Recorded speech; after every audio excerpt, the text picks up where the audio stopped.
They're at pit road speed limit. The pit road speed limit at this racetrack, folks, 20 miles per hour. You likely go faster coming out of your driveway than pit road speed limit is. So it is painfully slow for these drivers. They'll get that tuned up. We expect about 4 caution laps before we set this field loose. Tony, have you ever watched the racing down here in turn number 1?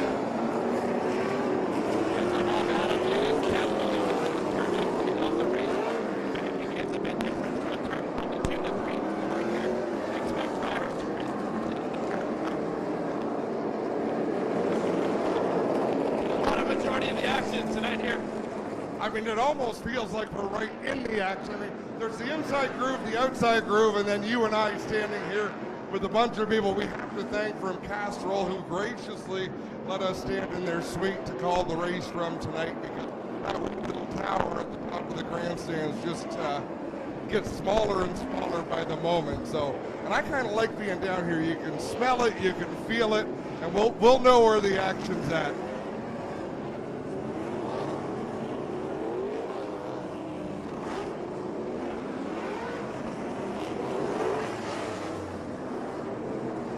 So the Luxor 300 tonight, 300 laps in distance.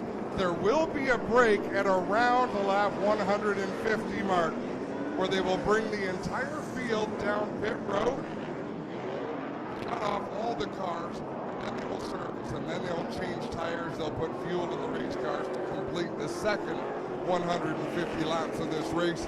The reason being, it's just not safe enough to have a live pit road, cars pitting on both sides of pit road. It lends itself to a little bit of chaos. So for the sake of safety, they call this a halftime break race, and it certainly hasn't slowed any of the action over the years. We have seen some phenomenal races here in Wetaskiwin.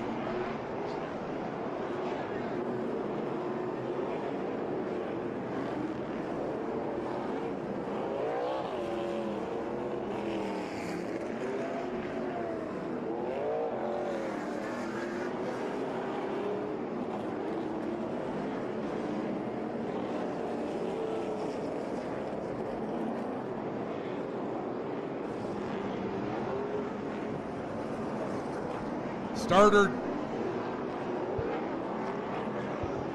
Dan Hawkins at the flag stand, still with a yellow flag waving. So we are not quite ready to double up the field and go 1 to go. Again, we did not have E3 spark plugs pole qualifying here this afternoon because of weather throughout the day.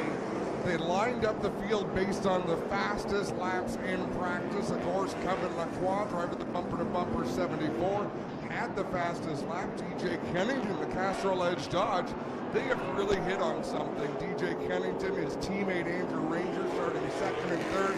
Now we see it, 1 to go. The lights are out on the pace truck. We will be ready to go green, this time on a turn number 4. International Raceway, are you guys ready to go green? Make some noise! Once again, my name is Adam Ross, joined by the announcer from Edmonton International Raceway, and we're here for 300 laps of action in the Luxor 300. Ms. Belzil from Bayer waves the green flag. Kevin Lacroix with a great jump. They are through 1 and 2. Lacroix with a great start. DJ Kennington immediately working his way down to the inside groove. The top 3 single file, and then it's Anthony Simone looking for an opening to get to that Mopar. Silverline Tools number 1 to the bottom of the racetrack. LP Dumoulin not so fast, he says. He works his way to the inside, and look at how quickly the top 3 pull away when they're side by side right behind them.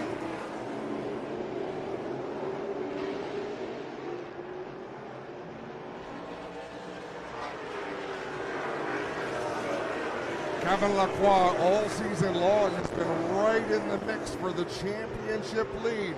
It's been he and Andrew Ranger swapping performances back and forth, and lo and behold, here tonight, it's Lacroix in the lead, Andrew Ranger back in third. Whoa, trouble! Jason Hathaway makes some contact with Donald Teege. Teege with a nice save. Hathaway tries to close the door on Alec Tagliani. Tag keeps his fender to the inside, so Hathaway is hung out on the high side. Look at that chain reaction. This is not going to go well for Jason Hathaway in the 3 or Mark Tilley in the 64.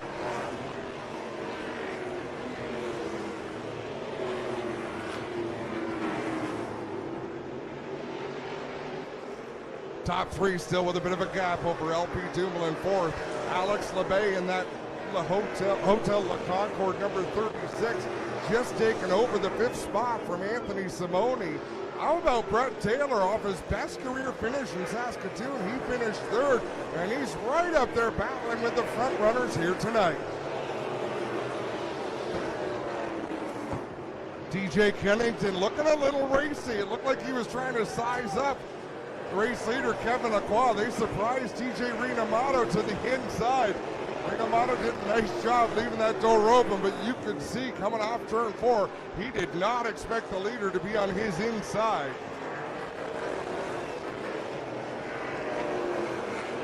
Cannington rolling the center of the turns beautifully in that number 7. Rolls up on the back number of Lacroix. He's not made any contact just yet. Very early in the race, only 11 laps into the scheduled 300 lap distance. And we know from experience there's certain drivers who especially don't like it when they get their cage rattled. Kevin Lacroix is one of them, but he really is learning how to take as well as he gives. He knows it's a long race. He's got Don Thompson Jr. on the pit box helping him, and the Castrol Suite going wild as DJ Kennington gets to the inside of Lacroix, working the bottom groove of the racetrack, looking for the lead at the stripe. Who's it gonna be? New race leader on lap 14, it's DJ Kennington. Seems to be an all Dodge affair here as the Dodges are running up front. DJ Kennington right now with the lead. 74 really trying to work. It is not outside, but he's on the 27. Andrew Ranger on the inside, coming up quick. To complete that pass up along his teammate Andrew Ranger in the Mopar 27 as well.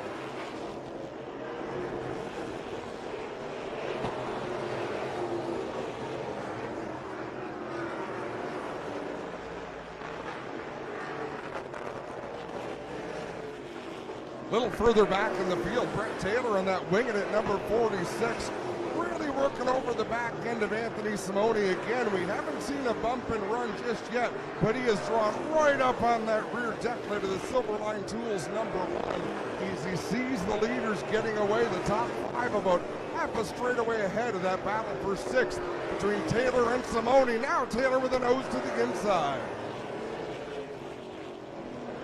Meanwhile, down track, 34, Jamie Kreising, the hometown hero here at the Raceway, trying to go the long way around. Meanwhile, at the front, Andrew Ranger looks awful racy in that Mopar 27. He wants to get some bonus points for leading laps, getting out front, maybe leading the most laps like he did Wednesday night in Saskatoon. Ranger to the bottom of the racetrack, a DJ Kennington. We've got another battle for the lead here on lap 22.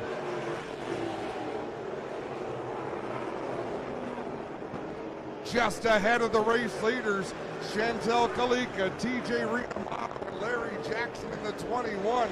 Jackson turns hard left down onto the apron of the racetrack to give plenty of room for the race leaders. In fact, he had some car trouble in practice earlier today, so Larry Jackson looks like has taken that 21 machine directly to the garage area.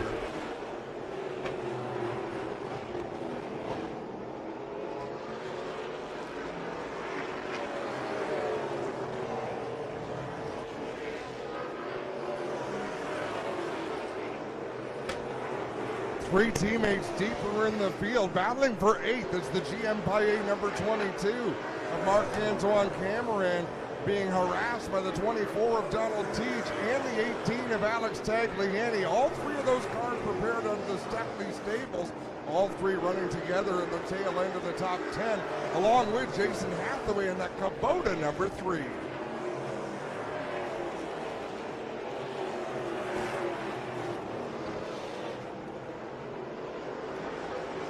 So Andrew Ranger overtook DJ Kennington a few laps ago for the lead.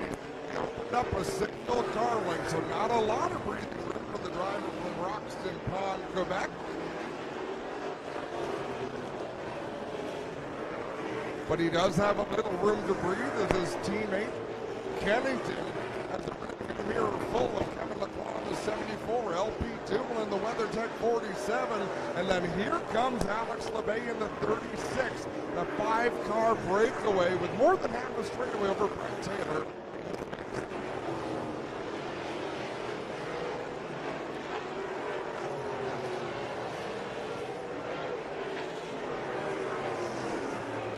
Chantel Kalika in the AGI 43.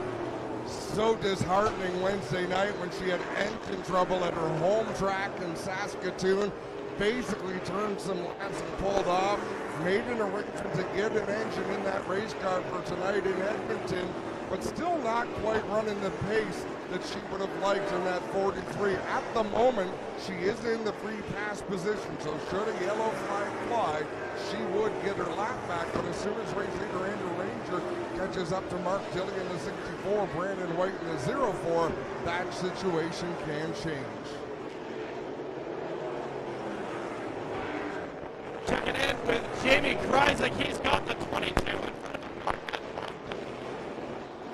Trying to hunt him down here, down the back straight into turn 3. Looks like he's got a good run on him. Trying to take it to the end. Kreisek really working here. He knows the track really well. 22. LP Dumoulin to the inside of Kevin Lacroix for the 3rd position. Lacroix shuts the door in 1 and 2. Dumoulin's car running very well on the bottom.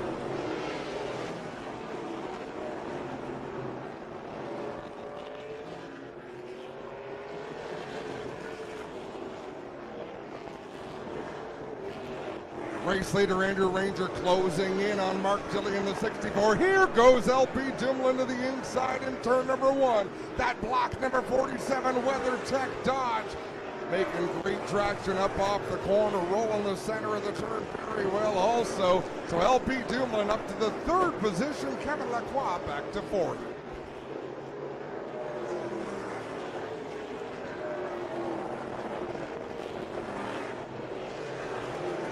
Brandon White gives a bit of a nudge to TJ Renamato, wanted him out of the way so he could get around. He does not want to go a lap down. Still running on the lead lap is Brandon White in that 04 machine just outside of the top 10.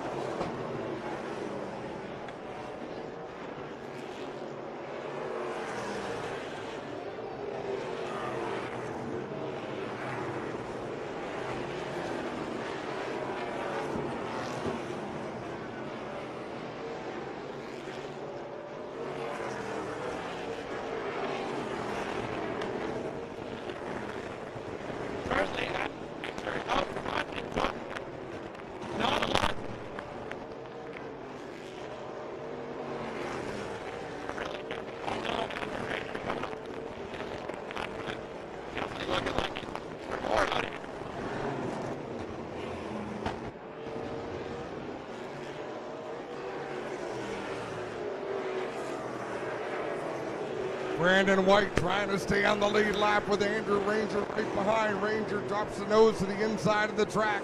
White closes the door. Lap 45 the leader is working on right now as he works through 3 and 4. Brandon White going to head to the outside of Chantel Kalika. Both of them got loose coming off of turn 4. White opened the door for Andrew Ranger to drive on through.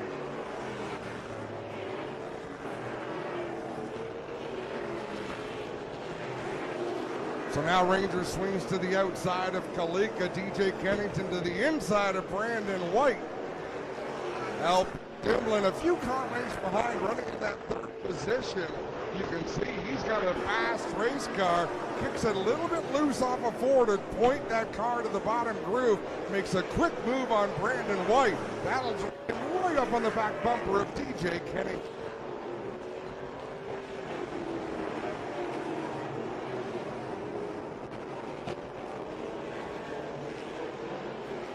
Now Kevin Lacroix boxed in behind Kalika in the 04 of White. This is going to cost Kevin Lacroix some valuable track position. He's still not committed to where he wants to go, whether he follows the 43. Looks like he's wanting to get the nose to the inside of Kalika, down into 3 and 4. He'll move her up the racetrack a little bit. Kevin Lacroix drives on through. Oh, trouble in 3 and 4. Brett Taylor in the 46 up the track. He may have a flat right front tire. Yes, that is the problem for Brett Taylor, a flat right front.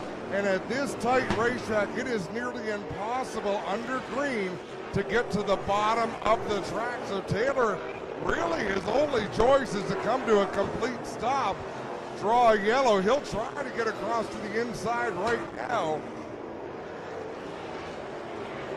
but he can't turn the corner on the bottom, so they're going to have to go yellow. Yes, yellow flag is displayed.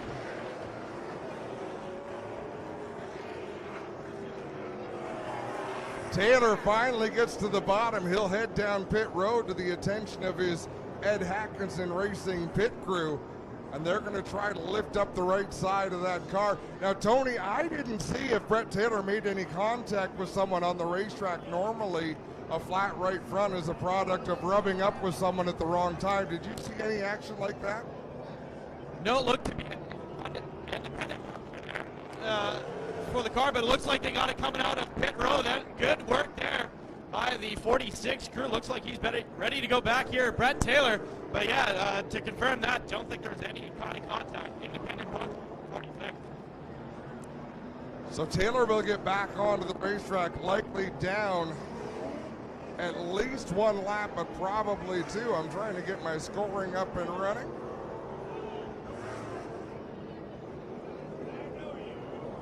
What a battle we've seen at the front of this field. Kevin Lacroix has led some laps. DJ Kennington has led some laps. And now Andrew Ranger has taken his turn at the front of the field with 55 laps complete. Pit road is open this time by.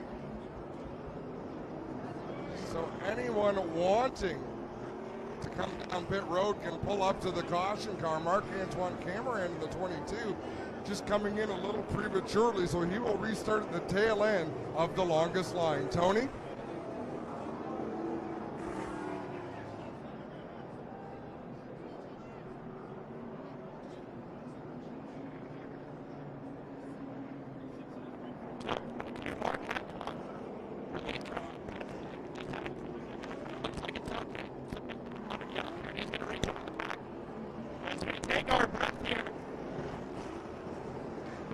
Go green once more.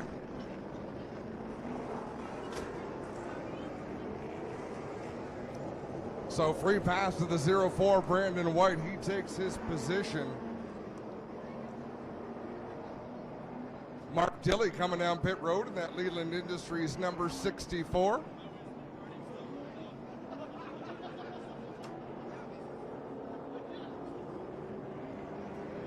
And then looking at Brett Taylor, looks like he lost 2 laps with that flat right front tire. It's a long race, 300 laps of distance. It's possible to make those up, but Brett Taylor had a fast hot rod out here today. He will be disappointed this early in the event that he's not still up there battling near the top 5. We're going green this time out of turn 4, race fans, and Andrew Ranger has elected the outside. Huge restart there for Andrew Ranger. Looks like the 27 to the front. Kevin Lacroix trying to work that high groove and battle his way back to the front. He's got a couple of teammates in Ranger in the 27, Kennington in the 17, and we've got serious problems for Brett Taylor in the 46. I believe he might have broken a sway bar from dragging it around the racetrack a couple laps on that flat right front. I see some sparks coming through the turn on that 46. Yeah, lots of sparks in the right. So Brett Taylor's night could come to a premature end.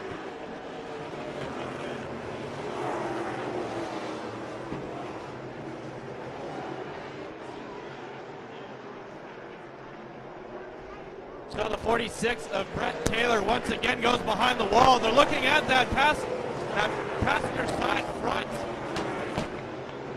maybe another puncture issue there for the 46. We'll keep you updated as they get released from the pit. Ranger and Kennington continue to lead the way. DJ a little bit feistier here on this restart. He had said Wednesday night in Saskatoon, both of their cars were running extremely well, both his and Rangers. His was great on restarts and for short runs. Rangers was better on a longer run, so perhaps we're seeing the same thing tonight. He's able to stay right on the back bumper of Ranger, even apply some pressure here in the early going. Let's see if over a longer run, Ranger's car takes off.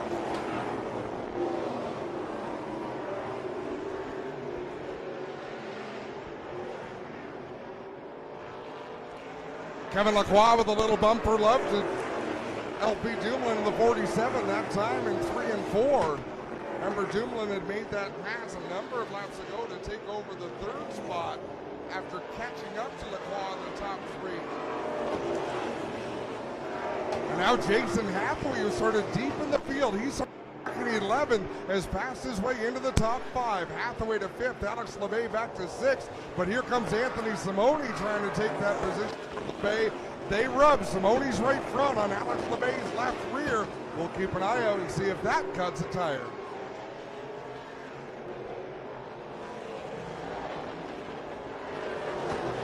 Anthony Simone here takes a look on the inside of the 36. Alex LeBay looks like he's going to pull it off coming out of turn 2. Looks like Alex LeBay's troubles aren't over though, as he's got the 18 Alex Tagliani right on his door mirror here. As they come across the line side by side in the 2-turn, they touch. Little bit of rubbing down there, but Roberts racing. Alex Tagliani along there for the ride. Really trying to outmuscle the 36, Alex LeBay, as he goes to the far side of the racetrack. Looks like Alex Tagliani is going to take it away from him right there. Whoa, 3 wide into turn number 3, boys. That is not going to work.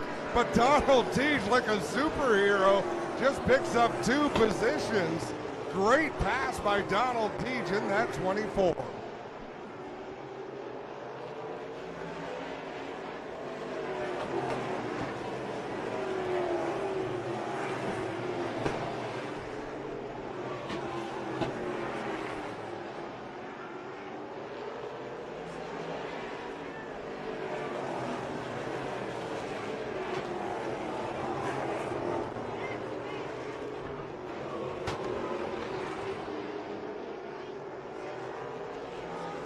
Top 10 with about 6 car lengths, maybe down to 4 as they go into the corner advantage over third place LP Dumoulin. Dumoulin's car did not fire all that strong after this restart, but is it possible he's closing in? We've got yellow out in turn number 3. TJ Rinamato in the 0-2 spins that car backwards. You know, for fans who've been following the NASCAR Pinty series, TJ Rinamato is a true rookie. Rinamato with virtually no racing experience prior to getting behind the wheel of that 0-2, and he has done a phenomenal job keeping that car out of trouble. Innocent spins here and there for Rinamato, but by and large, doing a great job. That spin, no harm, no foul. In fact, he did a big favor to Mark Tilley, driver of that Leland Industries number 64, as he will get the free pass, will Mark Tilley, and get back on the lead lap.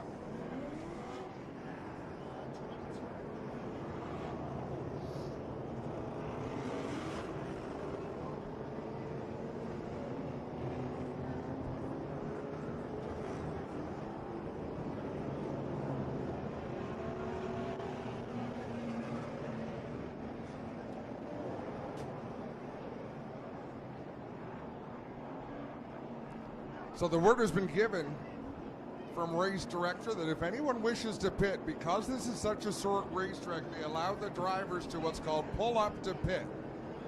So if you're used to watching old-time NASCAR racing on a Sunday afternoon, they would always do that, pull to the bottom, pull right up to the pace car. They don't allow it anymore. Generally, you've got to hold your position around the racetrack before you come into the pits. But because of the short distance around this track, and the team's inability to make a lot of changes in that short amount of time, they allow the drivers to pull up to the inside to the pace car, pace truck, and make that stop.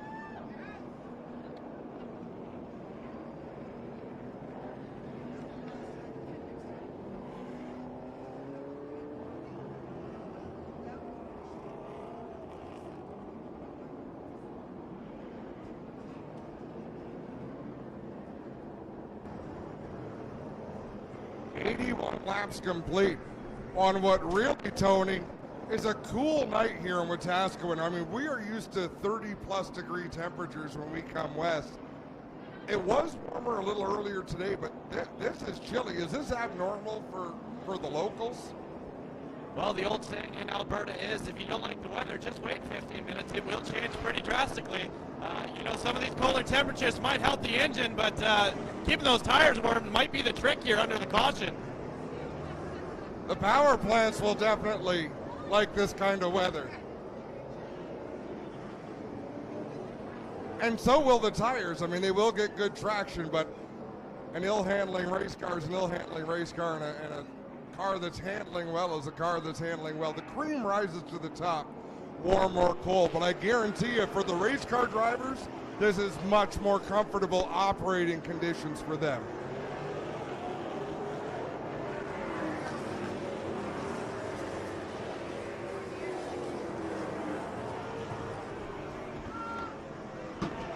Green flag this time at a turn number 4. And I believe what we're seeing is an arrangement between teammates, because you want to be on the inside, but because Ranger knows his teammates to the bottom, he'll give DJ the bottom groove, knowing that he'll be able to fire early enough to get around him and help out. It's more of a help to DJ Kennington than it is to Andrew Ranger.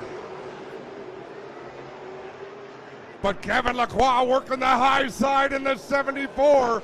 He could foil all of their plans as we got trouble in turn 4. Chantel Kaliga gets turned sideways in the 43.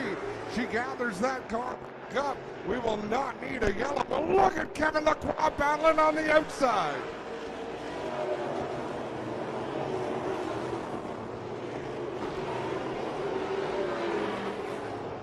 Intense battle on the front here off the restart. Once again, Andrew Ranger really got that clean restart. He's got DJ Kennington right in tow. Kevin Lacroix jumps back just a few positions. Not going to stay that way for long, though, as he is driving very aggressively on that high side of the racetrack. Tries to muscle his way back down in here to turn 2. Looks like he's got the number 3, Jason Hathaway, blocking his way right now. Kevin Lacroix fought a good fight up at the front amongst Andrew Ranger and DJ Kennington. The trouble was it allowed everyone else to get lined up single file on the bottom, and these drivers will drive as though it's late in the race when they know they've got a very good competitor basically hung out to dry on the outside, and one after another they're going to try to take advantage of Lacroix being up on the outside. We'll see how long Kevin Lacroix's composure stays as calm as it is.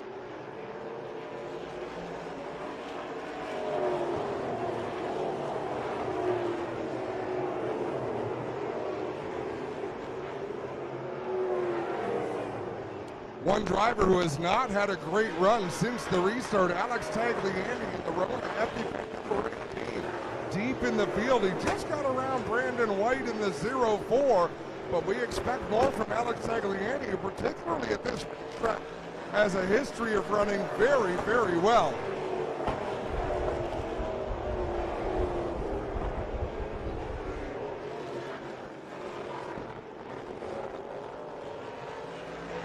Donald Teach gives a nudge to Jason Hathaway. That's a battle for the 4th position. Teach has been embroiled in battles here for victory before. He had one stolen by Alex LeBay. And Teach slowly and methodically working his way to the front of the field.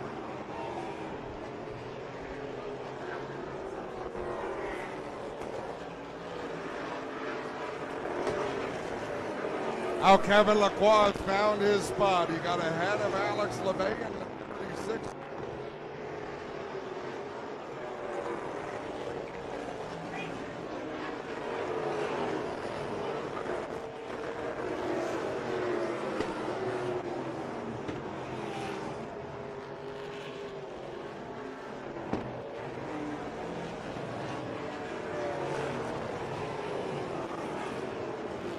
Now Anthony Simone to the inside of Alex LeBay. Whoa! Bit of a slide jump there. Simone slid way up the track. LeBay with a crossover. They made some contact. Now further ahead, Donald Teach with part of that hood flapping in the breeze on the inside of Jason Hathaway in a great battle for the 4th spot. Ladies and gentlemen, leads lap 100 of the Luxor 300. Laps are flying by here in Wetaskiwin. Donald Teach up to 4th. Jason Hathaway back to 5th. Kevin Lacroix, the 74, is trying to regroup after that difficult start. He runs in the 6th spot.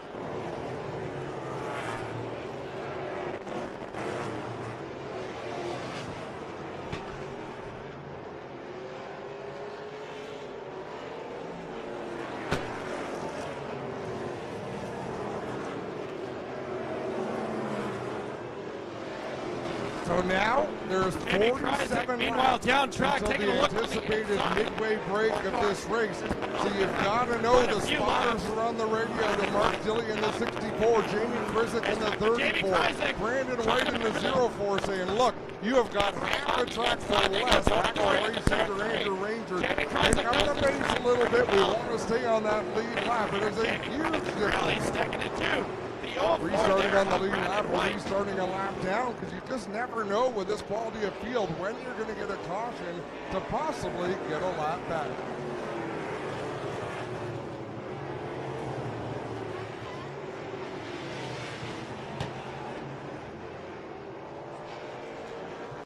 Andrew Ranger now is pulled away by about 6 car lengths over teammate DJ Kennington, possibly answering our question.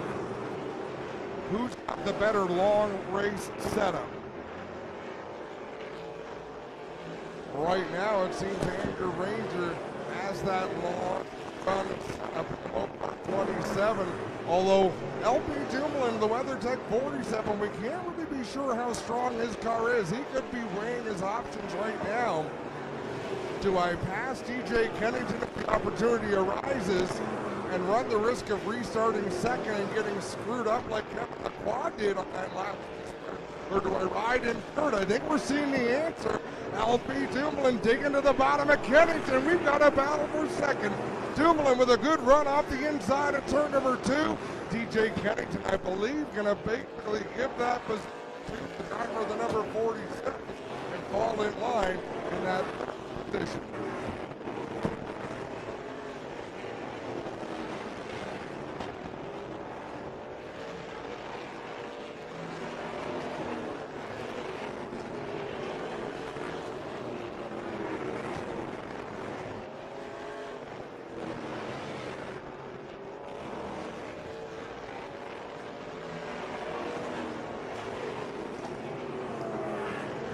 Everything settled down for the moment, 112 lap lead. Right now we see LP Dumoulin about a 1/10 of a second quicker per lap than Andrew Ranger.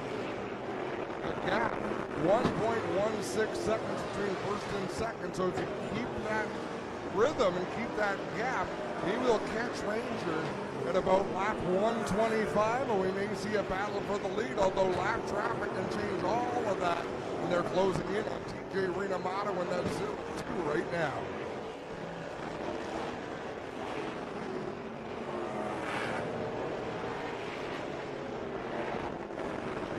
Meanwhile, down track, we got Alex Tagliani right now caught up in a heated battle. Ranger makes 22 Mark Conquest. 0-2. Up on the high side, not giving the leaders too much headache, although LP Dumoulin caught in an opportune spot, right where you're trying to really tromp on the throttle out of turn 2, and he couldn't do that because it caused you to go up the racetrack, and of course lap car of Rinamato, right where he wanted to be.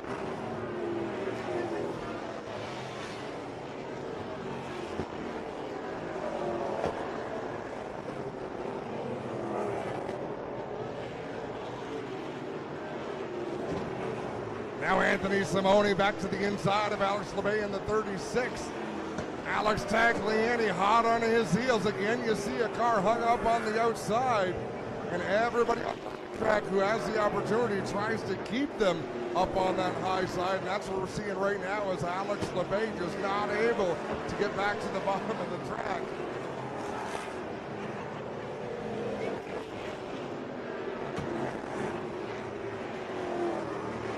At the same time.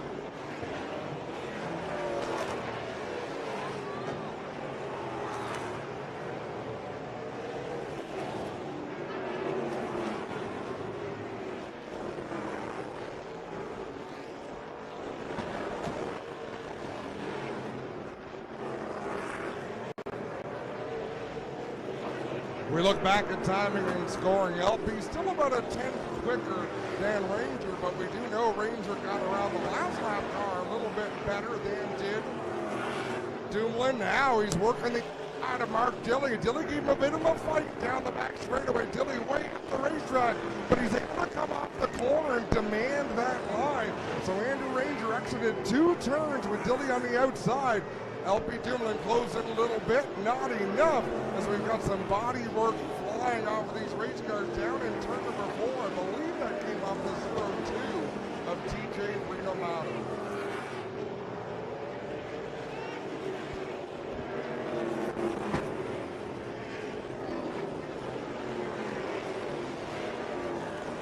Kevin Lacroix to the inside of Jason Hathaway, the bumper-to-bumper number 74, working his way back into the top 5.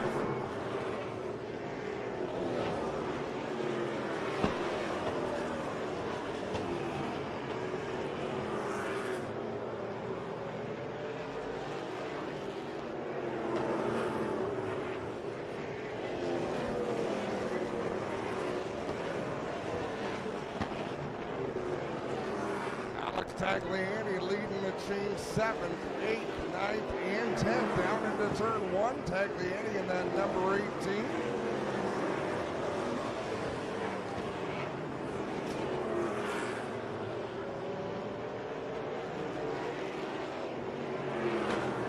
Everyone single file for the time being. Chantel Kalika closing in on the 0-2 of Renomato. Both those cars multiple laps down, so Kalika will wait as the leaders go around. Now she'll swing to the outside, and LP Dumoulin getting a little bit boxed in there as Kalika to the outside of TJ Renomato. LP Dumoulin with nowhere to go down in 3 and 4. So he's going to try to go to the bottom of Renomato off of 4 down into turn 1. Now Kalika up on the outside in a bit of a troubled spot. So is TJ Renomato. Amazing to watch these moves cycle through. Now it's DJ Kennington with Donald Teach out on his heels. Teach with an aggressive move out of 4 to clear Mark Dilley and TJ Renomato as Kennington closes on Chantel Kalika coming off of turn number 4. Kalika keeping the car down the racetrack. Kennington swings to the outside. A little bit of body damage there for the 74 of Kevin Lacroix. Donald Teach. I thought about going to the inside of Kennington while he goes to the outside of Kalika. In fact, he might have been trying to size up a 3-wide lead earlier on in this race. Did not present itself. He'll follow Kennington around the 43, and right now it's Andrew Ranger out in front. And Ranger doing a great job in lap traffic because for the last 15 laps, LP Dumoulin has been faster each lap by about a 1/10 of a second, but because Ranger able to get around the lap traffic a little faster, he's able to maintain that advantage over LP Dumoulin as Anthony Simoni and his Silverline Tools number 1 just gave a big old tap to Marc-Antoine Cameron's 22 in turn number 4.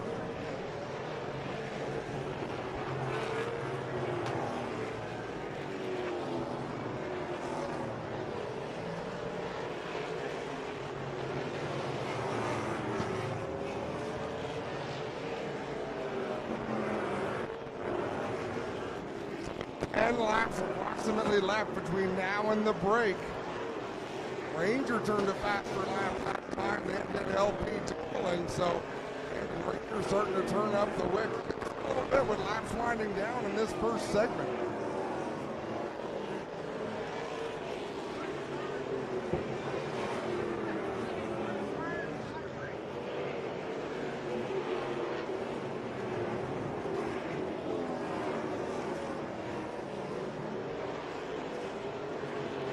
Kevin Lacroix, after that troubled restart we talked about, clawing his way back through the field. He is in the top 5 in the 5th position, but he has closed in on the 24 of Donald Teach, the 17 of DJ Kennington. This is the point in the race where you start thinking about that halfway break. They're going to restart the second half of the race in exactly the same running order as they finished the first half. So LB Dumoulin thinking, I want to catch Andrew Ranger because I want to be the one to fire first. DJ Kennington thinking, I want to maintain this third position because I want to be at the inside of the second row, and so on back. Spotters and crew chiefs starting to plan their moves, and Donald Teach just changed DJ's plans, moves his way to the inside of the racetrack. Give Donald Teach the third position. Kennington might just be lining up to give him some help in the back bumper to retake that spot. Kennington cleanly ran the inside of 1 and 2, down in 3 and 4, might have given a push to Teach's 24. Now he's going to try to get to the bottom again. Still no contact. Teach left that bottom groove open. Kennington couldn't quite drive through and take the spot, so Kennington back to the rear bumper of the 24 Teach. Again, that is a very valuable third position because whoever has that spot at the break will restart on the inside of 2.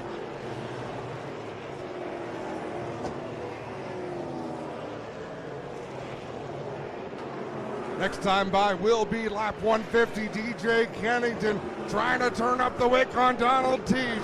150 in the books. Dan Hawkins, the starter, showing cross flags.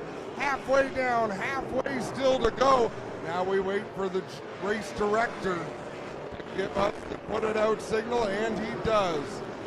Halfway break is Donald Teach with a big move for the third position.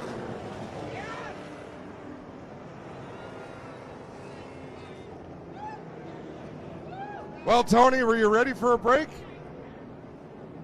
Yeah, it's definitely a good chance to take as our drivers too need to catch their breath. Not short of action here for the first 150, only 2 yellows, so a lot of clean racing out there.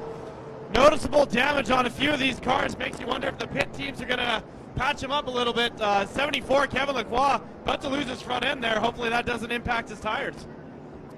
So what's going to happen now, folks? They're going to send Jamie Krizik, the free pass driver. This is the only time during the race they send the free pass immediately. He will close in on the back of the field. Once they have the cars in the order that they want them, they will bring them down pit road. Everyone will come to a stop, kill the engines, and then they will have 5 minutes to service their race cars before we bring them out in that order to start the second half of this event.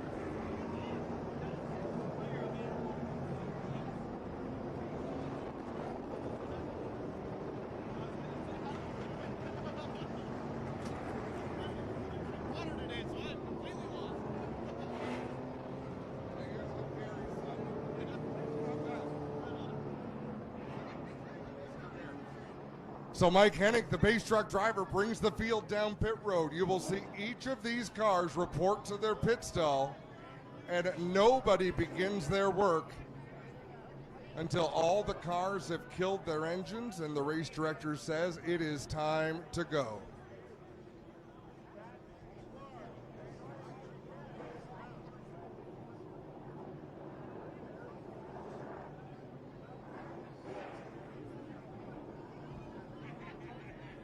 Once again, a big thank you to the folks from Castrol who graciously let us use their suite. Tony, I love this vantage point for watching races down here in turn number 1. Yeah, definitely a unique venue feature here at Edmonton International Raceway is the stacked up sea cans that do make our VIP tower. So pretty cool way to take in the race here. First race I've seen from here, and I'm definitely having a lot of fun. The folks at Castrol here are keeping it really fun behind us, Adam. It reminds you of the kind of fun you can have if you're not working as a race announcer on a race night, but this is where I'd rather be. I love doing this. You can see the teams go to work, fuel going in these race cars, general tires being put on, and here's where it gets interesting. They've got 5 minutes, so the Kevin Lacroix bumper-to-bumper crew is taking those huge sheets of bare bond, and they're trying to rebuild the fiberglass bodywork at the front of the race car. Now keep in mind, the bumper, so the part you use to push the car in front of you out of the way, is behind the fiberglass. So you're not really pushing your competition with fiberglass, but if the body starts to come off the car, NASCAR can black flag you and make you come into the pits to fix the body. So you're going to see Lacroix fixing his, Donald Teach fixing his. There's a lot of cars with a little bit of damage on them. And they want that as secure as they can for when this race resumes. If the first 150 laps are any indication, it definitely looks like we're going to be in for a bit of a dogfight for the last 150 here. Andrew Ranger has managed to stay out of trouble, weaving through traffic and leading the majority of this race. So he's definitely really feeling the momentum off the last race there. Let's see if we can bring this one home. Well, I'll tell you what I've learned over the years of calling these Western races. The drivers know when you go to Saskatoon, you've got 2 races that night. It's a double header. So they are very conscious of the risks that they take and the risks that they don't take. Even in the second race, they know 4 days later they've got to be in Wetaskiwin to run these cars again. They don't need these cars for another month. We're going to go to Trois-Rivières for our next race, which is a street circuit. Everyone has a separate car for road courses. You're going to see them beat the hell out of each other for the next 150 laps. They'll still pick and choose their battles, but they have no reason to hold back. Definitely looking forward to the second half of the Luxor 300 here. Edmonton International, let's hear you guys. You guys still in the building having fun?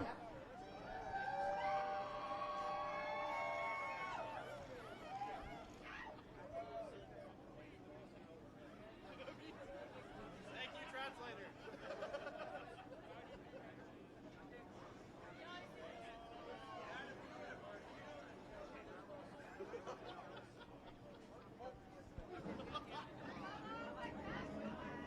Team Lacroix still down there in the right front corner of that number 74, massaging that bodywork to make sure it's in one piece. We can see the Rona EpiBen team of Alex Tagliani.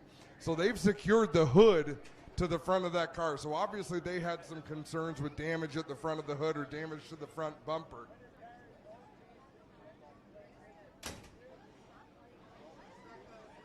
Donald Teach in that Circuit Acura number 24. They had some pieces of that hood flying off the 24. So again, big chunk of bare bond. You'll see different colors on these race cars than what they started with. Jason Hathaway's number 3. We can see crew members right underneath that car. It's towards the turn 4 end of pit road, making some wholesale adjustments. It was Hathaway's teammate, Brett Taylor, in the 46, who broke the sway bar after cutting a right front tire. So possibly they're making sure that they don't have the same sort of geometry issues that could cause them similar mishaps on the Kubota number 3 as Jason Hathaway was battling in and around the top 5 in the first half of that race.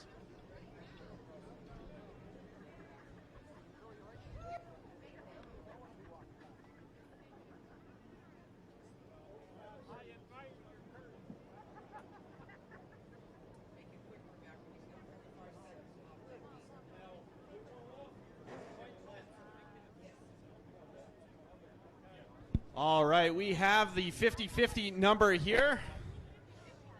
The Wetaskiwin Heritage Society going to make someone a little bit richer. How much are we playing for tonight? $2,000, $2,052.50. So maybe you can buy your favorite announcer a drink, and maybe these 50-50 ladies as well. They've been hard at work all day, so we'll try. So here we go. Got the winning ticket. 09185338. That's 09185338. You are orange ticket. Orange 09185338.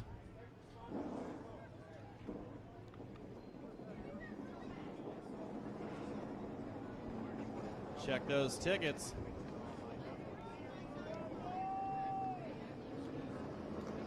So one more time, that's orange ticket 09185338. 09185338. Come collect your 50-50 winnings.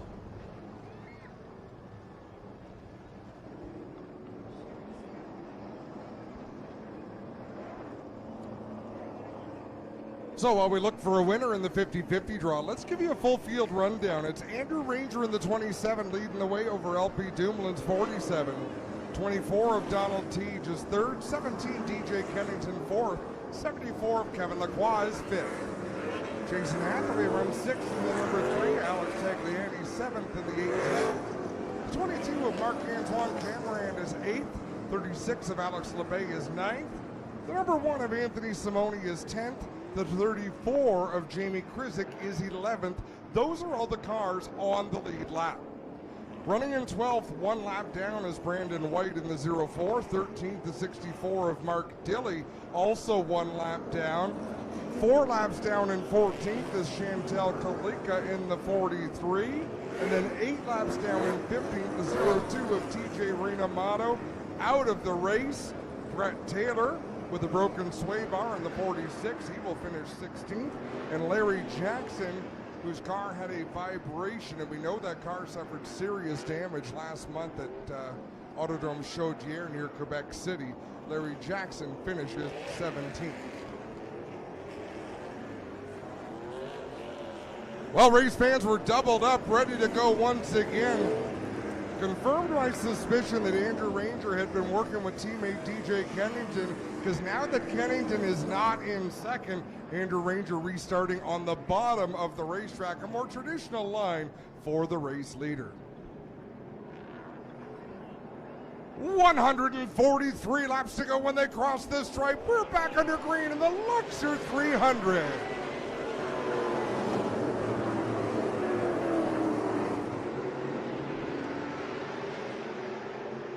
LP Dumoulin, he's being told by his spotter there is a hole. You saw him give up the fight with Ranger at the front because his spotter, Eric, said you can fall in behind the race leader and not have to worry about falling back through the pack, and that's exactly what LP Dumoulin did. Ranger leads the way over Dumoulin in the 47. Donald Teague is third in the 24. Kevin Lacroix fourth from the 74. DJ Kennington did a nice job to drop in line in 5th, just ahead of Alex Tagliani's 18, and the 3 of Jason Happy.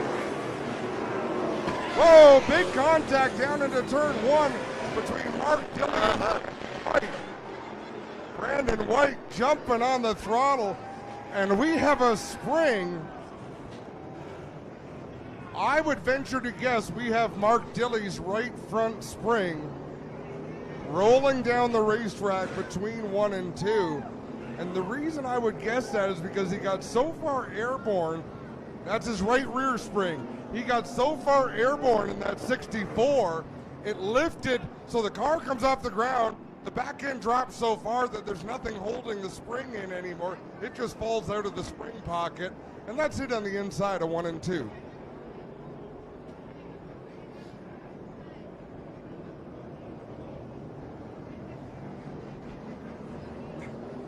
Edmonton International Raceway is a self-cleaning racetrack. That spring rolled down.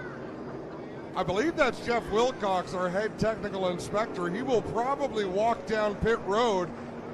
I would imagine there's a crew member running to get that spring because they need it to put back in Mark Dilley's number 64. That thing to 11. Huge smoke there for Brandon White. He did put on a show for the fans, and now Brandon White pulling to the bottom of the racetrack. I believe he's going to come in and pit. And once pit road is open, so he's pulling in even into a closed pit road in that 04 to the attention of his crew. You're going to see the 64 of Mark Dilley. So Brandon White pulled down pit lane, didn't come to a stop. He'll pull back on the racetrack. So now they've told the drivers, if you want to pit, you can pull up. So Mark Dilley going to pull all the way up to the front of the line. And when he comes down pit road, you're going to see them try to jack the right side of the car as high as they possibly can. So to change a tire, you only pull the car high enough to pull the tire off. To replace this spring, they might have to jack the right side of that car even farther. So we'll see right now. They picked up that right rear spring, and now they're going to try to reinstall it.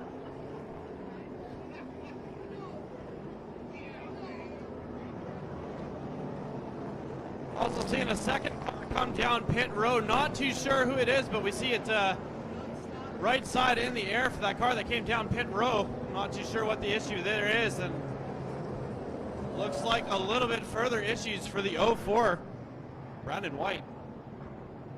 Well, looks like Brandon White's in the naughty box right now. He's being held for a 1-lap penalty. 2-lap penalty to the 04 of Brandon White.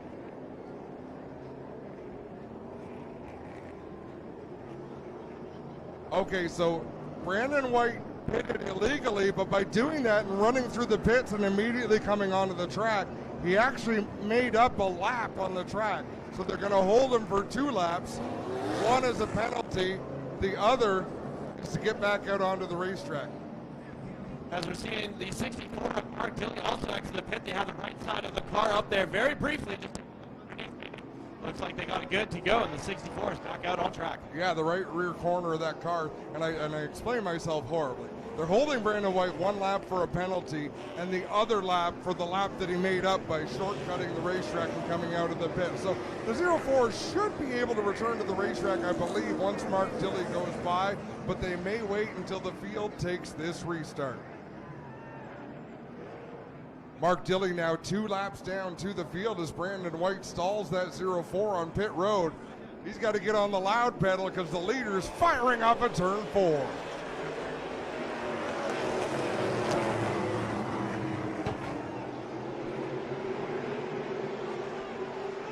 LP Dumoulin trying to fight to the bottom of the track. Donald Teach was doing his best to keep him on the high side, but he's got his hands full battling with the 74 of Kevin Lacroix for 3rd.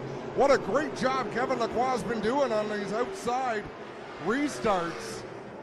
But he's got to be able to make the pass. If not, it's a whole line of cars back to the tail end of the field. Lacroix looks like he's going to clear Donald Teach. No, Teach still with a nose to the inside of the 74 as they race off of turn number 4. Now Kevin Lacroix trying to close the door. Teach got through, and it could be a long line of drivers behind him. DJ Kennington right up on the rear bumper of the 24 of Teach. Jason Hathaway closing in on the 17 of DJ Kennington as well. Kevin Lacroix, he would love to see a yellow flag right now.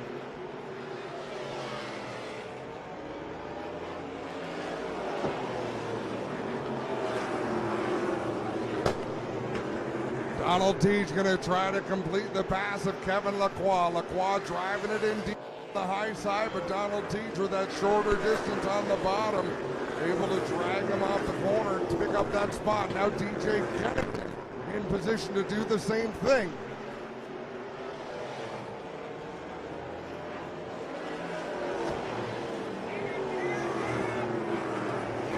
And Kennington to the inside of Donald Teach, battling for the 3rd spot. You can see him swing the back end of that car out, getting it loose down the backstretch, trying to get the power down. Kennington up to 3rd. Here goes Hathaway for 4th. Kevin Lacroix, now he's on the right groove of the racetrack. He's not going to cut any slack to Donald Teach. Kevin Lacroix coming through for 5th.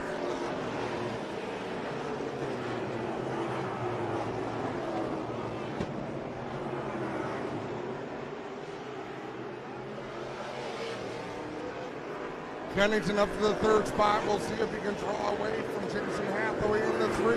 Hathaway under pressure from the 74 of Kevin Lacroix, but boy, oh boy, that row all the way back to Jamie Krizik in the 34. They are all lead lap cars.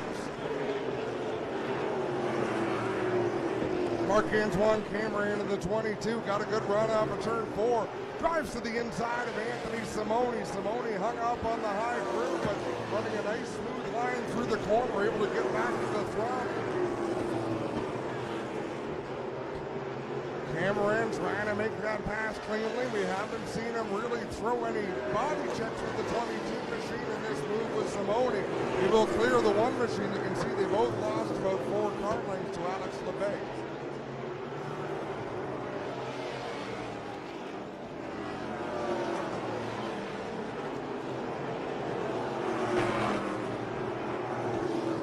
Chantel Kalika working the inside of TJ Renamato down into turn 1. Brandon White right behind them in that 0-4.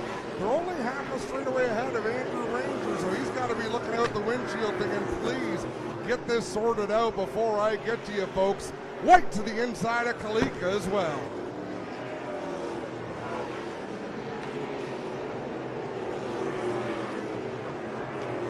Kalika gets shoved up the racetrack in that 43. She's going to go back to the inside. It's been an ongoing battle for the last number of laps, but here comes the race leader, Andrew Ranger in the Mopar 27.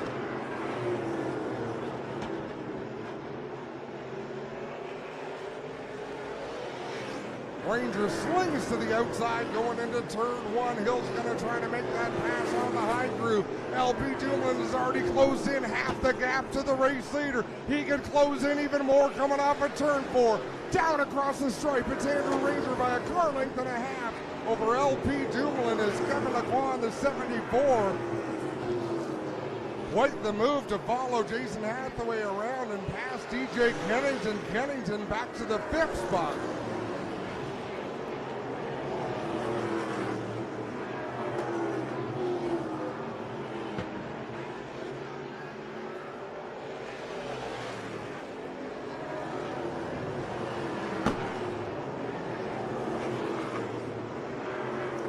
Everyone single file. All of the advantage that LP Dumoulin closed in on the leader, Andrew Ranger, has gone away as Ranger's been able to drive away.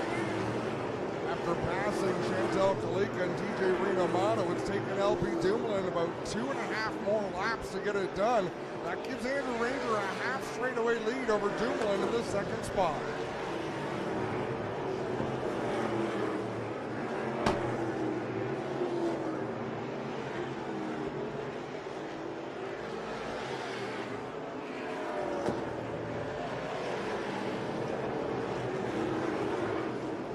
Kalika hung up on the outside in the 43, giving the lead lap cars plenty of room. TJ Renomato as well hung up on that high groove as the lead lap cars go by. It looked like Renomato was trying to force his way back to the bottom, but at this point, his spotter's got to be on the radio saying, look, you're up there now, you're going to have to wait until they all go by to get back into your racing groove.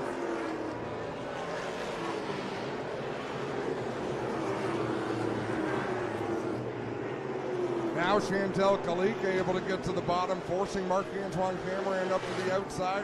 Here TJ Renomato will be able to get to the bottom as well in that 0-2 machine. More so out of harm's way on the bottom than the outside. It's a more predictable groove for that driver to run.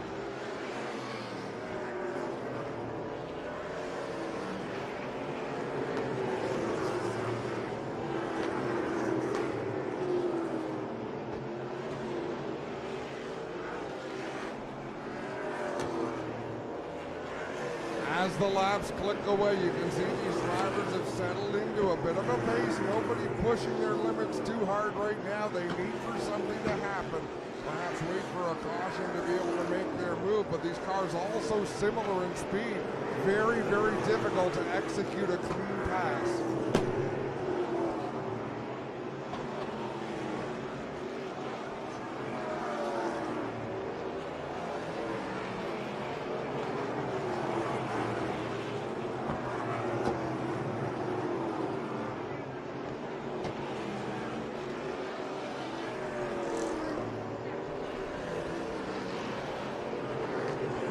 Donald Teach looking as though he might get aggressive on DJ Kennington in the 17. Kennington running in that 5th position. Donald Teach just outside of the top 5 and 6. One spot ahead of teammate Alex Tagliani and Verona EpiPen number 18. It's showing a few signs of scars at 18. Machini's been through a few battles here tonight, but there's still plenty of fight left in that blue and white and yellow number 18 Chevrolet.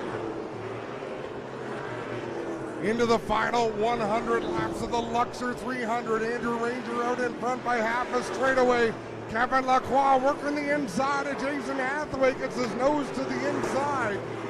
That's a battle for the 3rd spot coming off at turn number 2.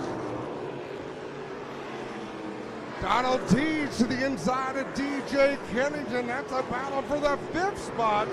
So Lacroix noses ahead of Jason Hathaway. Teach noses ahead of DJ Kennington.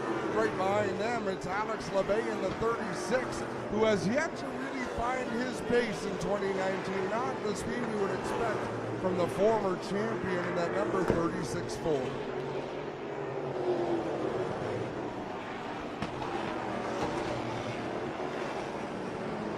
Action continues here. Action all over, really. Bay not going to pass up the opportunity for a position, though. He works to the inside of DJ Kennington, taking advantage of the hole that was open by Donald Teague in the 24. So DJ Kennington lost 3 spots in about the last 5 laps.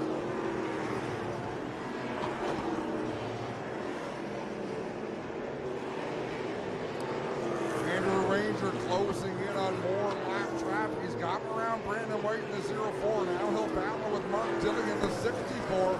Does a nice job to get by Dilly on the inside on the front stretch. So LB Duma will have to deal with these two that Andrew Ranger has already put in his rearview mirror.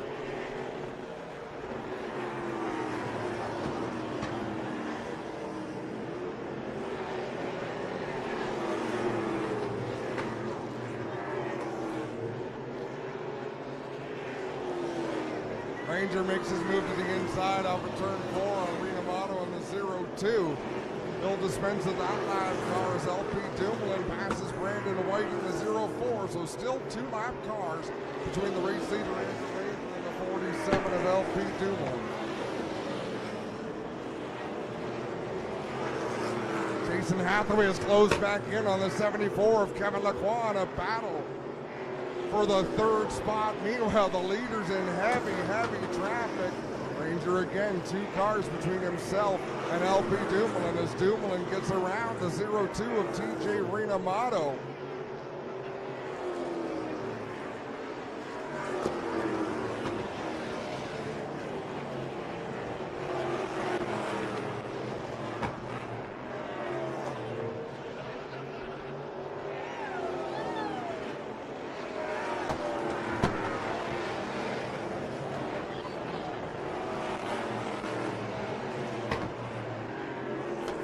LP Dumoulin boxed in behind Chantel Kalika in the 43, the 64 Mark Tilley. Jason Hathaway to the inside of Kevin Lacroix in the 74, but they've got TJ Renamato just ahead. Hathaway goes to the inside, Lacroix goes to the outside. They're 3 wide into turn 3. Oh, trouble on the front stretch. LP Dumoulin with some contact on the 43 of Chantel Kalika. Puts Kalika backwards at the exit of turn 4. And Kalika trying to get that car spun around, pointed the right way. She's going to have to wait a little bit now as the field trickles by on the bottom. Now she's sort of in a spot where she can't go this way, can't go that way. Watch for a bit of a smoke show. Is Kalika going to light the tires up probably and spin that car hard to the right? No, she thinks better of it. Careful in the grass. It rained an awful lot today, and Kalika goes around. That is a treacherous maneuver. These are General Tire Racing slicks, so those slick tires are 10 inches wide of smooth rubber with absolutely no tread. Put them in wet grass, and they do not get an awful lot of traction.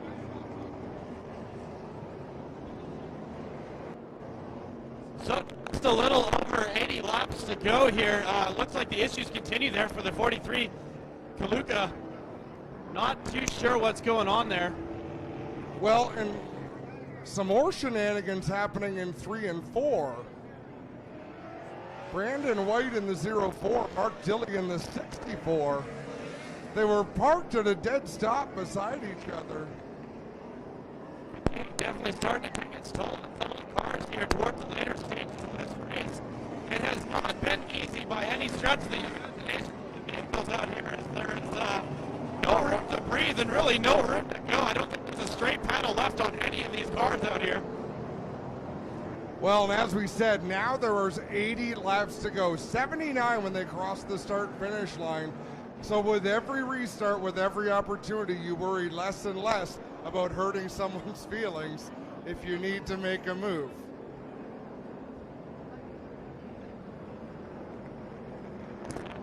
We'll keep our eyes on the 27 of Andrew. He has been restarts all night. Don't really expect anything different from him. But this does give the 47 LP Dumoulin a good chance here to maybe try to catch up into the draft early and maybe put on a race here for the end of this the end sprint. So what you're seeing right now, drivers coming to pit road who know they do not have the car they need to win. They're going to come in. They don't have tires they can put on, but they can come in and make adjustments. You can make a tire pressure adjustment. You could put in a spring rubber or take out a spring rubber. What they're doing to Kennington, they put in a big wedge wrench, and it looks like they just took 2 rounds out, and they either took 2 rounds out of the track bar or adjusted the wedge. It's near impossible to tell what it is they adjusted, but it will get the car turning the corners better and getting better forward traction. So interesting as well, the 27 NASCAR Ranger staying out there. You know, if it ain't broke, said no adjustments needed for the 27. No, and anyone who feels their car is as good as it's going to get, they're not going to come into the pits. And there's a number of cars out front. The top 4 in line, 5, 6, 7, 8. So the top 8 in line felt their car is as good as they can make it. Obviously, DJ Kennington, Jamie Krizik, Anthony Simone, they thought, you know what? There's something we can do to this car that may help us run better than where we were going to wind up. So you take a shot at it. Nothing ventured, nothing gained, but it's risk versus reward, that's for sure.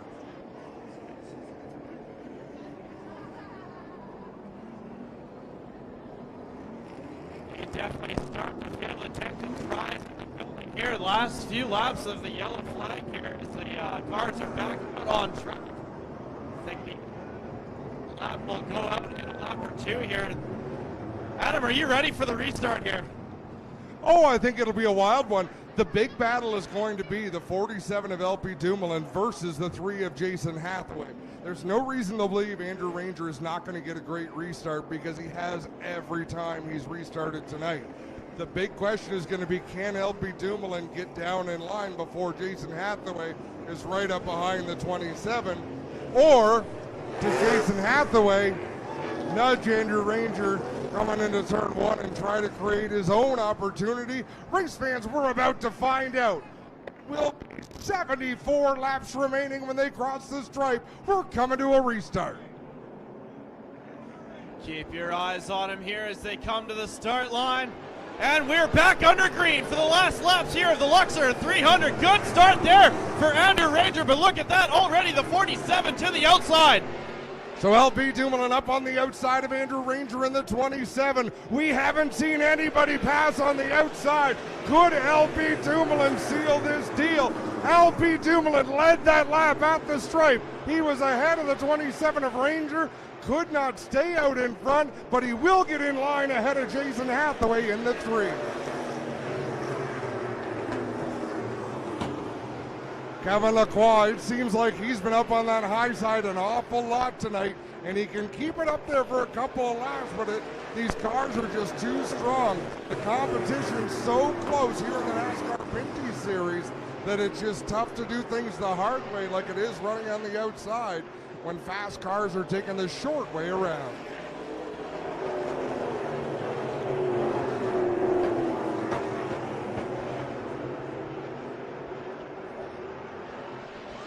Donald Teach in the 24, still side by side with the 74 of Kevin Lacroix. Door to door, they battle for the 4th position. Not losing an awful lot of ground to the race leaders right now. Alex LeMay just kind of hanging out in the 6th spot, waiting to see who is going to clear. He cannot risk going to the outside to pass Donald Teach, but he has to be ready for whatever happens with these two battling side by side, as hard as they are.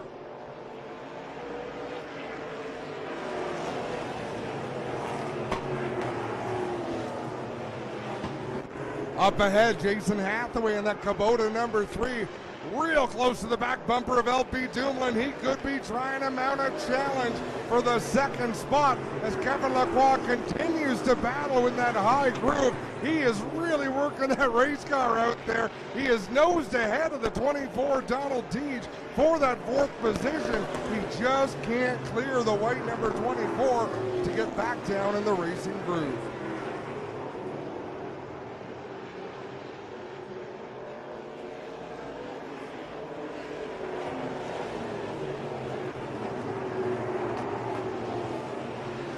Now Alex LeBay closing in on that battle.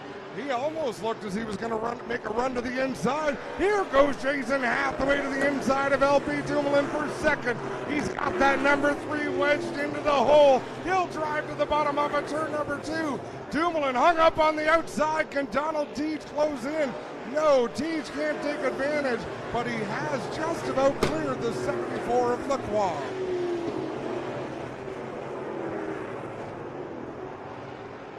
And now Lacroix slides way up the racetrack in 3 and 4 as Alex LeBay goes by. Marc-Antoine Cameron as well drives down to the bottom of the 74 machine. So Kevin Lacroix has fallen outside of the top 5, battling for 6 with Marc-Antoine Cameron. Donald Teach up out of the group with Alex LeBay going by for that 4th spot. All those laps battling on the bottom groove, using a lot of brakes, a lot of that General Tire rubber. Now he gets into the back of LeBay in turn 2, pushes LeBay up the groove. Alex LeBay will not be thrilled about that. He is trying to pin Teach down on the bottom to maintain track position, but Teach has been quick in that inside groove. They're still door to door.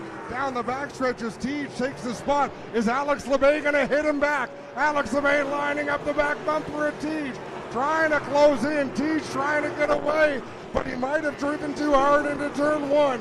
That allows LeBay to close back in on the rear bumper of Teach's 24.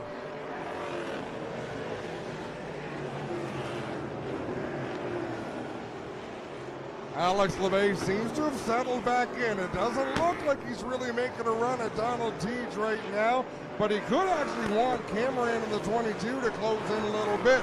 So if he does bump Teach up the racetrack, he does not want Teach to be right back on his back bumper. He would rather Cameron and Lacroix able to get by as well.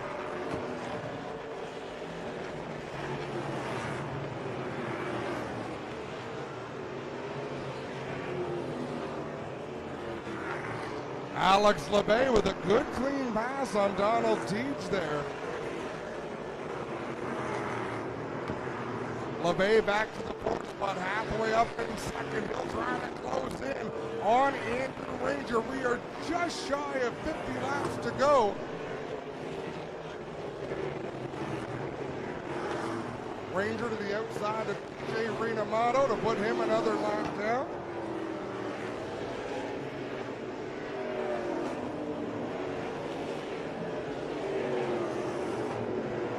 Now Donald Teach being overtaken by his teammate Marc-Antoine Cameron. As we say, he might have used up just a little bit too much race car battling with Kevin Lacroix in the 74. And now, speak of the devil, here comes Lacroix closing in on Donald Teach.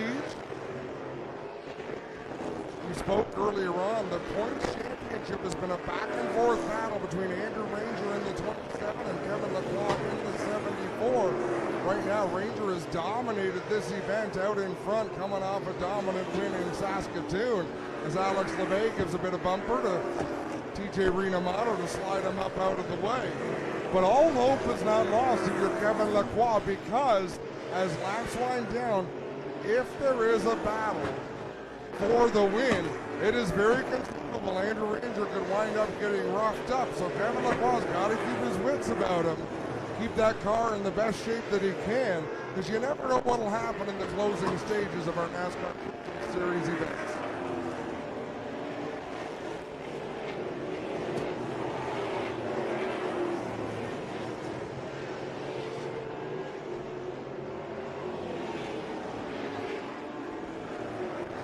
Chantel Kalika gives lots of room to Andrew Ranger, goes way up out of the groove to let the leader go by.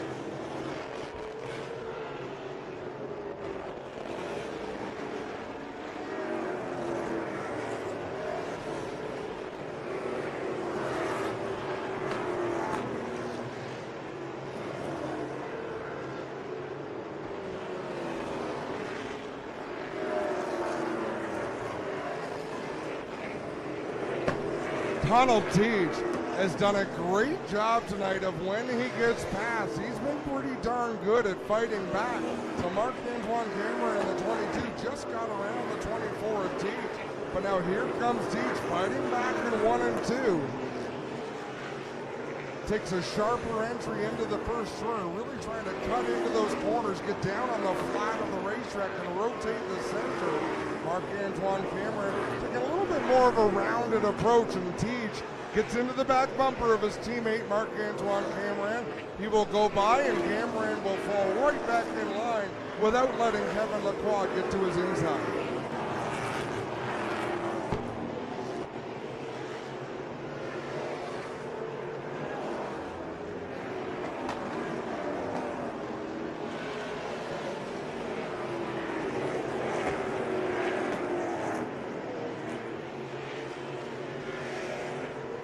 So Andrew Ranger turning laps a little faster than Jason Hathaway right now out in front.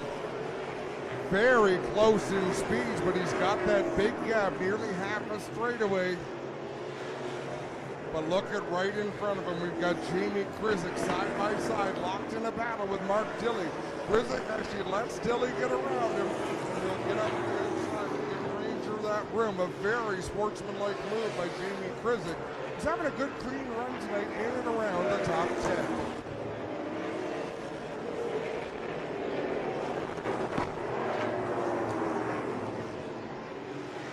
Now Ranger will go to work on Mark Dilley. He's got, oh, we've got yellow. Yellow is on the track. We have a weather yellow. Some precipitation on the racetrack. Yellow flag has been called.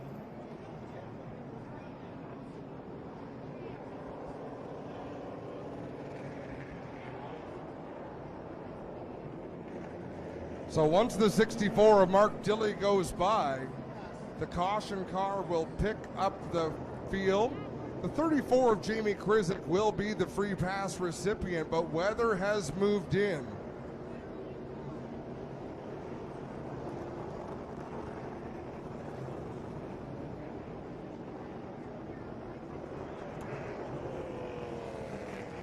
So what they're going to do, a little bit unorthodox, they're going to go to a double file formation, because what they want to do is keep as much heat on the racetrack as they can.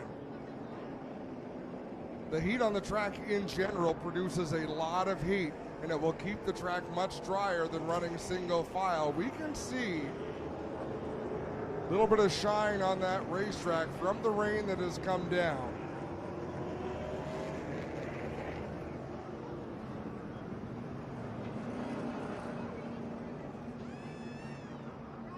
So a pretty savvy move by our race director to get them doubled up.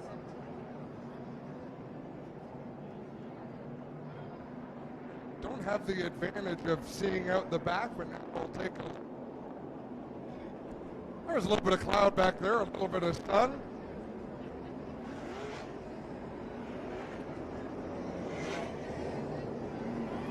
Report coming from the officials on the racetrack is that it is damp on the track, but they have not lost the racing surface.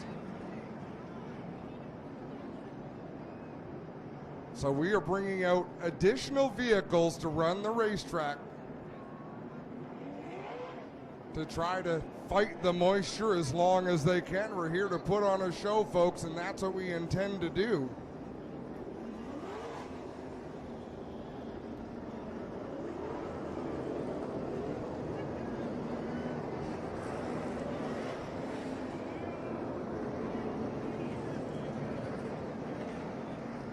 This reminds me of way back when, being a longtime dirt track fan, they used to bring on what they called the parking lot packers. When rain came and they started to get the track back, they would actually let fans out onto the racetrack to run lap after lap. And I mean, it was mud and muck and gross. I can only imagine the damage people did to their cars, but that's how they would get the track back in shape, is by actually letting fans out on the track in their own vehicles turn laps.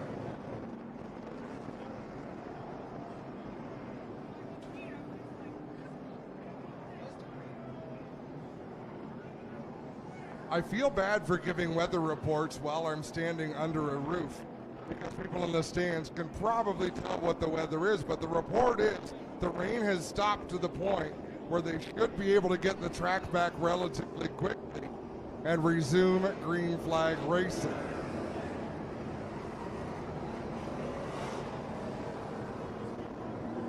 So don't lose hope just yet, race fans. We hope to finish this show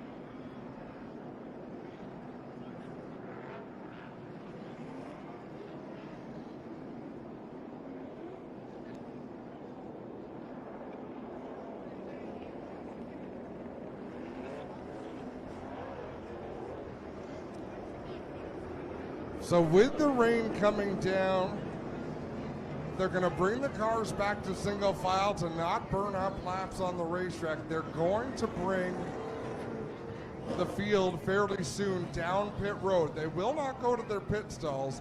They'll go down the center of pit lane, come to a stop. In fact, they may roll all the way into 1 and 2 just to make sure they get in past the transponder loops.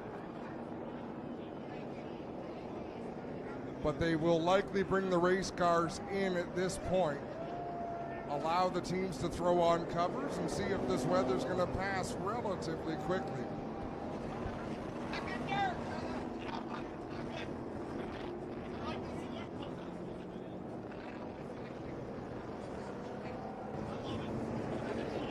With 275 laps complete. On the lead lap, your race leader, Andrew Ranger. 3, Jason Hathaway. 47, LP Dumoulin. 36, Alex Labay. 24, Donald Teach. 22, Marc-Antoine Cameron. 74, Kevin Lacroix. 18, Alex Tagliani. 1, Anthony Simoni. 17, DJ Kennington. And the 34 of Jamie Krizik. Krizik running in the 11th spot is the last car on the lead lap. 12th on back, Brandon White is 4 laps down. Mark Dilley is 4 laps down. Chantel Kalika is 9 laps down. TJ Rinamato is 11 laps down in 15th. And of course, we still have Brett Taylor and Larry Jackson out of the event.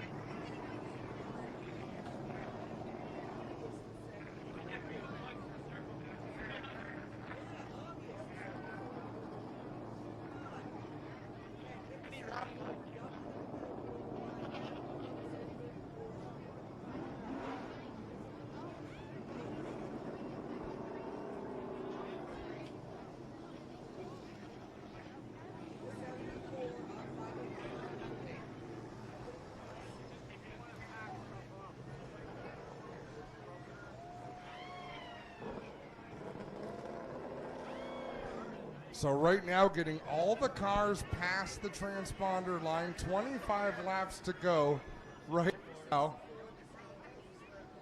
So when they get the track back, they will need 1 or 2 pace laps to get the field back. So it will be just more than a 20-lap shootout to settle the score here at Edmonton International Raceway in the Luxor 300.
So what they'll do is try to hold the track or regain the track the best they can. They've got all these vehicles turning laps. Of course, the tow truck dragging those enormous tractor tires, which generates quite a bit of heat out there.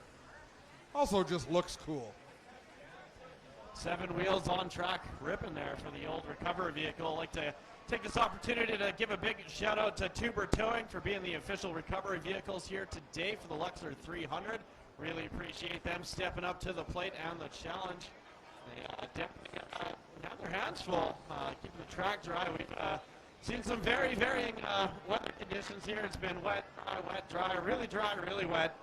Looks like we're a bit of a wet spell here. Hopefully be able to dry it up for the end of the race here. Hello, Wetaskiwin.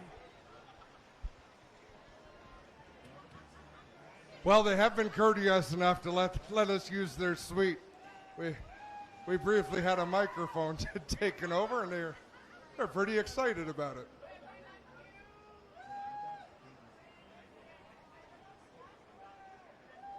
Now, I will tell you this. Wednesday night in Saskatoon, there was about 2 feet of water in the pits. The rains that came were so intense that nobody thought there was a chance to get the second 125-lap race in. And I'll tell you, folks, they got it in. It was a great show.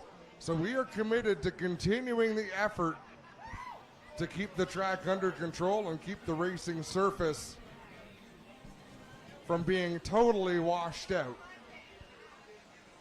But as soon as we have any word, because we do have access to the officials' radio where some of these discussions take place, we'll keep you up to speed on what options they're weighing and how things are looking. It's such a shame because you look out over turn 2 over the backstretch, it is beautiful blue sky, but unfortunately right over the speedway at this moment, it is not. Well, I hate to bring it up twice, but that's how it works in Alberta. 5 minutes, the weather will drastically change, so hopefully a little bit of that clear sky will pull our way and conclude the 25 laps here. Be an exciting sprint to the finish if we do get to do it. So looks like this rain is stopping, so let's hopefully get the track dry here.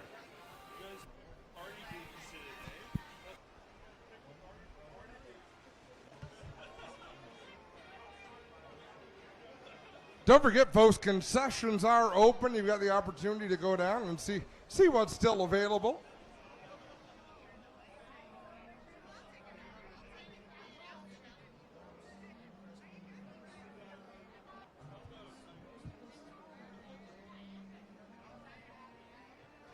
And at this point, to my knowledge, the drivers are still strapped into these race cars. I could be mistaken, but I didn't see the drivers climb out of these cars.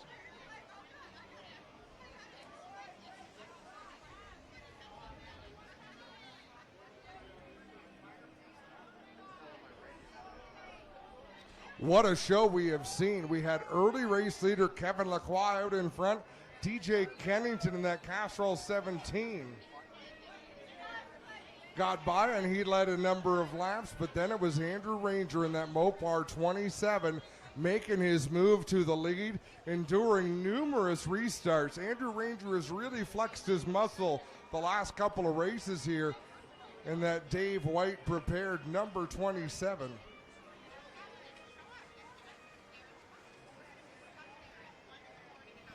Yeah, to echo what you said there, Adam, it definitely looks like Adam Ranger had this one figured out from the get-go. Doing an awesome job in that 27 Mopar car. Seems like every restart he was on it, and even at the start of the race, he wasn't back there for long. Really muscled his way up to the front really quickly, and he's remained there for the remainder of the race. Well, we watched him the first time we came out here to Wetaskiwin when Alex Tagliani was the dominant car. Still holds the track record, but it was Andrew Ranger who hounded him lap after lap after lap and finally made his move for the win. Ranger taking the win in our first trip here to Edmonton International Raceway. And he's got a pretty darn good shot at getting the win again here tonight.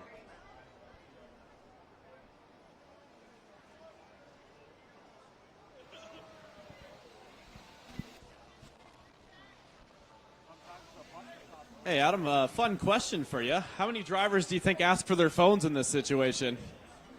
All of them. Not a lot to do strapped in under the car, under the tarp there. I can't imagine there's much to look at either. As they are on a holding pattern in pit lane here as the safety truck rodeo continues on track. You know, in the challenge, you've got so much time to be inside your own brain.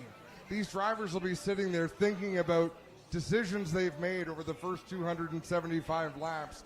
Every one of them had hoped to get another opportunity, right? Every one of them had thought, okay, if we get a yellow, I'm going to do this on the restart. Oh, this driver a little payback. So they're all sitting there working out the scenarios and the abilities that should we go back. They were just told by race director that drivers may get out of the car, but the race director also said, tell them not to go too far because we believe we're about 20 minutes from being able to get this track back in raceable condition. But they will let them unstrap from these race cars.